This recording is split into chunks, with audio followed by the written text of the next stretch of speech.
close to where hundreds of suspected cult victims were found dead 2 years ago. The site in Ndoro village is now the focus of renewed excavation efforts.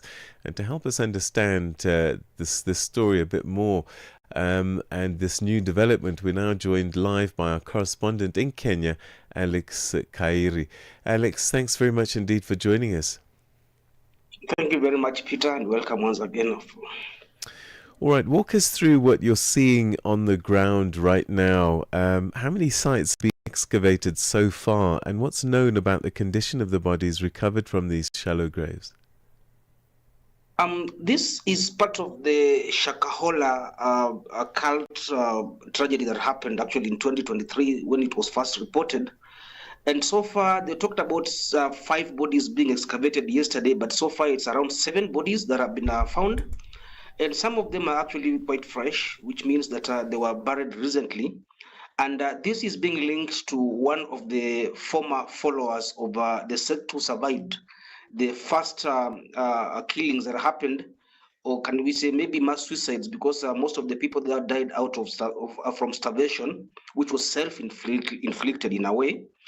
But this person actually, after being rehabilitated, it is understood that he actually went back and started his own sect that actually was based on the same beliefs that were being preached by a gentleman called Peter Mackenzie, who is now still in jail awaiting trial.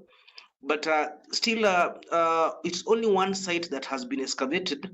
And remember that in the previous case that was applied for by a local NGO that is called actually Vocal Africa, they had suspected that there could be up to 49 bodies buried in the shallow graves over there, and most of them are actually said to be very fresh, Peter. So earlier statements from the Director of Public Prosecution suggested that causes like starvation or suffocation linked to extreme religious beliefs have been. Have there been any developments in confirming the causes of deaths in these cases, these recent ones? Yes, it's actually being linked to self-starvation, but for the children, because there were 2 bodies of children who were found, it was said that it's being suspected, because the post-mortems have not been undertaken so far, but it's being suspected that they were also strangled. So strangulation and self-starvation are generally what's now pacing that conversation as far as the causes of death are concerned. And what have the authorities said about their efforts to try and identify the victims? So far, the identification process has not begun, because remember that we have almost 339, around 349 bodies that are yet to be identified, still lying in one of the most remote areas in a local mortuary. But it was said that it is simply because no one has come forward to claim the bodies that are already in storage. So the current findings is just piling up that, because remember that there were some other 8 sites that had not been excavated in the first case in 2023. Only 4 were excavated, and from there up to 500 bodies were found, and now 349 bodies, or rather 449 bodies, are still lying in the mortuary, still unidentified. And this is actually linked to suspicions that some of the victims could have been actually foreigners. So 11 individuals, I think, are under investigation. What details are starting to emerge, and are there any arrests, charges, or statements being made? Actually, the government has been quite muted on this, and only one suspect, that's the victim who had survived the previous incidents, actually is the one who has been arrested, and actually is still in rehabilitation as we speak for the second time. However, the previous case involving a preacher called Mackenzie is still ongoing, and so far there still seems to be a lot of back and forth, because he's facing so many charges, and up to date we do not know which case is where, because the ODPP, as the Office of the Director of Public Prosecutions, is still not yet giving full information on the same. And previous attempts by the local media houses to follow up have been made by some form of resistance, because even that area where these bodies and graves were found has since been cordoned off. And how this new cult leader emerged is still a question that is yet to be responded to by the state, because this is a person who had survived the previous case, handed over to the family, but still managed to go back to near the same site where the previous cases were reported.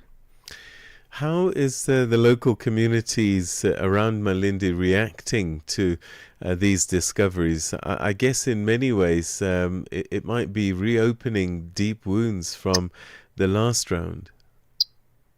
Exactly, and actually this is a place that is in the interior coastal region, in a land that is owned by the local community called Chakama Ranch. And usually people hire or lease pieces of land there to do farming. And locals actually are wondering what is happening, because most of the people who are falling victim to this kind of preachings are not from the local community. They're from the interior part of Kenya. And some, as I said, could be from Tanzania, could be from as far as Nigeria. And actually we had one white foreigner whose identity is still not yet known. So the locals are just wondering what's going on with our association with the religious beliefs, and the fact that yet most of them actually are Anglicans in the local area, but it seems like there is a lot of push by some preachers to benefit from locals through preaching this kind of religious beliefs, which are actually turning out to be quite deadly. Alex, that's where we're going to have to leave it for now, but thanks very much indeed for that update on this developing story. Thank you very much, Ndoro. Thank you. That's Alex Kairie, one of our correspondents in Kenya. They're giving us an update on this horrific story.